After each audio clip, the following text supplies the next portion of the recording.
तो hello guys, good morning. कैसे हैं आप सभी? मैं आशा करती हूँ आप सभी बहुत अच्छे होंगे और मैं भी बहुत अच्छी हूँ। तो मेरे इस चैनल पर टाइगर क्लासेस में आप सभी लोगों का वेलकम है, स्वागत है आप सभी लोगों का। तो फिर फटाफट से आप लोग इस चैनल को ज्वाइन कर लीजिए। और जैसा कि आप जानते हैं आज मेरी सेकंड क्लास है, तो हम आज पढ़ाएंगे सीटेट का, सीडीपी का कुछ टैग वर्ड्स हैं जो जितने भी नए स्टूडेंट हैं उनके लिए बहुत ही अच्छा होगा अगर इसे आप सीखते हैं तो फटाफट से मुझे ज्वाइन कर लीजिए। और मेरे इस चैनल को अगर आपको ये क्वेश्चंस अच्छा लगे तो प्लीज लाइक, शेयर और सब्सक्राइब जरूर करिएगा, ठीक है। तो चलिए हम अपने एक नए टॉपिक पे आए हैं जिसका पहला क्वेश्चन है हमारे पहला क्वेश्चन है सतत एवं समग्र। समग्र मूल्यांकन को व्यापक मूल्यांकन भी कह सकते हैं। समग्र मूल्यांकन में क्या शामिल है, ठीक है। इसकी ये हिंदी है, इसी का इंग्लिश है continuous and comprehensive evaluations includes, ठीक है। इसका मतलब है कि सतत और जो व्यापक मूल्यांकन होता है उसमें हम क्या क्या शामिल कर सकते हैं, क्या शामिल हो सकता है, ठीक है। तो आंसर क्या कह रहा है? पहला कह रहा है केवल संकलनात्मक आकलन। बी कह रहा है ना तो संरचनात्मक ना ही संकलनात्मक आकलन, ठीक है। सी वाला कह रहा है विविध प्रकार की रणनीतियों का प्रयोग करते हुए दोनों संरचनात्मक एवं संकलनात्मक आकलन का प्रयोग करना, ठीक है।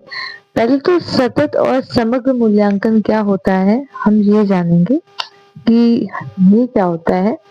सतत मूल्यांकन और समग्र मूल्यांकन या व्यापक मूल्यांकन क्या होता है,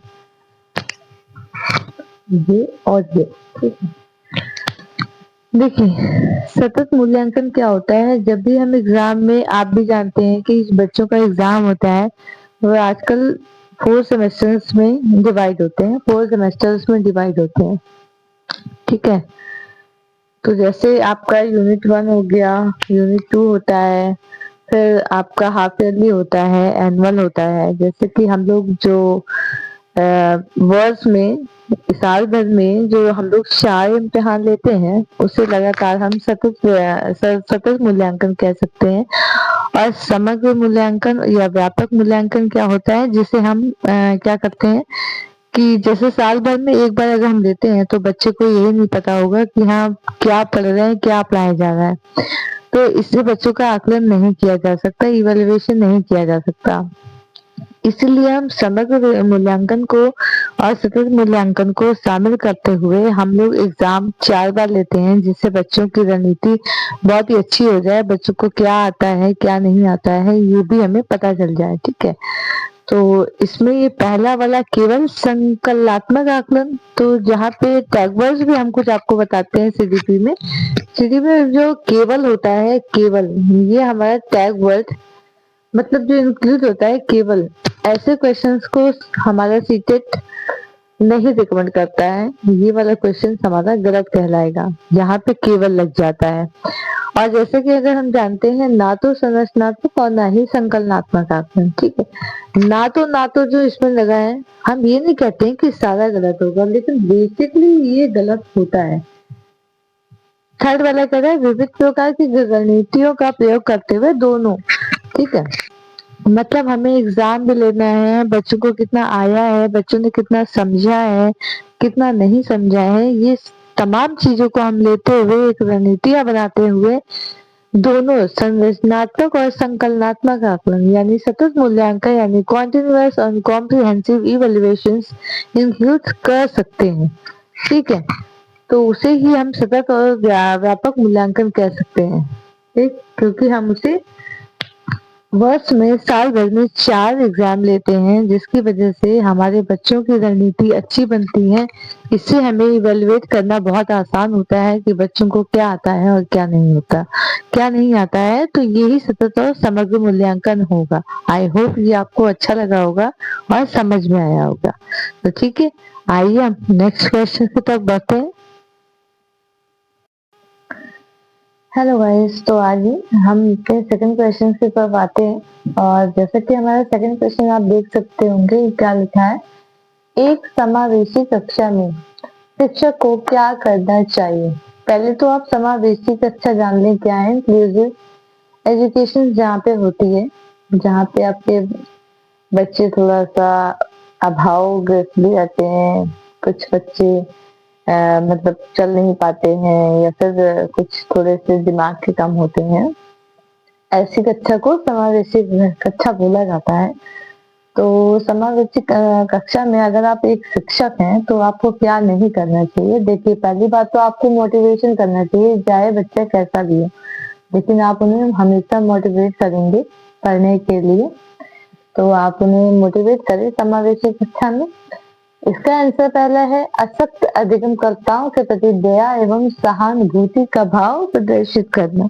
ठीक है, दया और सहानुभूति क्या है, ये गलत है आपका, दया और सहानुभूति। ठीक है, हमें किसी भी बच्चों के प्रति ऐसे दया नहीं करनी है, सहानुभूति नहीं दिखाना है। जैसे कि अरे कोई बच्चा जा रहा है तो ओ ओ ओ उस बच्चे को देखो बेचारा कैसे जा रहा है, तो आप उन्हें ये नहीं कह सकते हैं। ठीक, उन्हें आप बढ़ावा दीजिए, नहीं बेटा तुम भी कर सकते हो, तुम भी जाओ, तुम भी करो। जब सब कर सकते हैं तो आप भी कर सकते हो। ठीक है, तो हमें किसी भी तरीके से दया और सहानुभूति का भाव प्रदर्शित नहीं करना है उनके आगे, बच्चों के आगे। ठीक है, ये हमारा रॉन्ग हो जाएगा अगर आप टीचर हैं एज इट। सेकंड नंबर में, बच्चों को अपाहिज बच्चा, मंद बुद्धि बच्चा आदि के रूप में वर्गीकृत करना। क्या हम उसे एक अलग अलग खांचे में डालेंगे कि आप अपाहिज बच्चे हो, आप मंदबुद्धि बच्चे हो, या फिर अलग अलग रूप में हम उन्हें वर्गीकृत कर देंगे। अगर आप टीचर हैं तो आपको ये भी नहीं करना है, क्योंकि ये भी गलत माना है सीटेट ने। ठीक है, अगर वो समावेशी कक्षा में बच्चा आया है तो आप उन्हें सभी तरीके से, जैसे सारे बच्चे पढ़ रहे हैं उसी तरीके से आप उन्हें मोटिवेट करें, उसी तरीके से आप उन्हें शिक्षा दें। ये नहीं कि आप उन्हें कहें यार ये तुम तो अपाहिज बच्चे हो, हटो हटो, तुम्हें बाद में बताएंगे, तुम मंद बुद्धि बच्चे हो, तुम्हें बाद में बताएंगे। हाँ, तो ये चीजें आपको नहीं करनी है अगर आप एक शिक्षक हो तो। थर्ड वाला में कह रहा है, यह विश्वास करना चाहिए कि प्रत्येक बच्चे में अपनी योग्यता एवं शक्ति, अपनी योग्यता और शक्ति के अनुसार सीखने की क्षमता होती है। यस, ये आपका ही राइट है।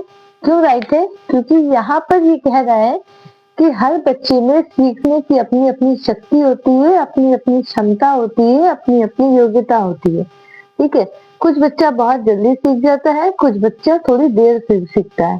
ठीक है, तो हमारा ये राइट आंसर है। अगर एक समावेशी कक्षा में आप एक शिक्षक हैं तो आपको ये हमेशा समझना चाहिए, ये चीज ध्यान रखनी चाहिए कि आप अपनी अपनी योग्यताओं के अनुसार ही बच्चा सीखता है। ये नहीं हमेशा कहना चाहिए, डीमोटिवेट नहीं करना चाहिए कि आप नहीं सीख पाओगे या फिर आपके बस का नहीं है, ऐसा हमें नहीं करना चाहिए।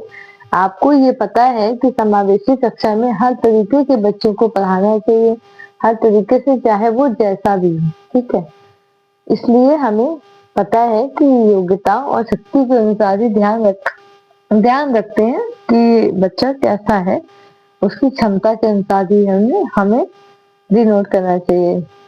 ठीक है, तो ये हमारा हुआ सेकंड क्वेश्चन। आई होप कि आपको सेकंड क्वेश्चन अच्छा लग रहा होगा और मेरे समझाने का तरीका भी आपको पसंद आया होगा।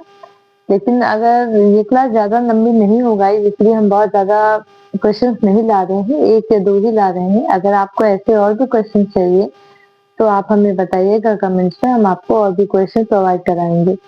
ठीक है, okay, thank you for watching, bye bye.